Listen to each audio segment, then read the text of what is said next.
দেখবেন অনেকজন গোলাপ পানি ছিটোই না আমাদের দেশে, কি বললেন?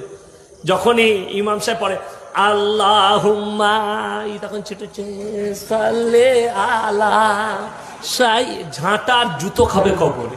শালা গোলাপ পানিতে বরকত, গোলাপ পানি বিরিয়ানিতে দেয়। কি বলছে গায়ে ছিটো, বুঝতে পেরেছেন না? গ্রামে দুটো একটা লোক চুল্লু খেত, আর এখন জন জন ছেলেরা আল্লাহর কিরে গাঁজা খেয়ে মুখগুলো কুকুরির পোঁড়ের মতো।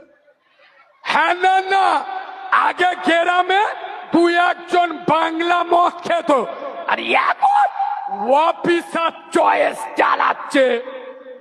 এই হ্যাঁ না না, তাহলে শুধু মসজিদ মাদ্রাসার উন্নতি হয় না, তার সাথে সাথে হারামখোরদেরও। দাড়িওয়ালার লোকেরা ভাবছে কালিমুল্লাহ ভাই তুমি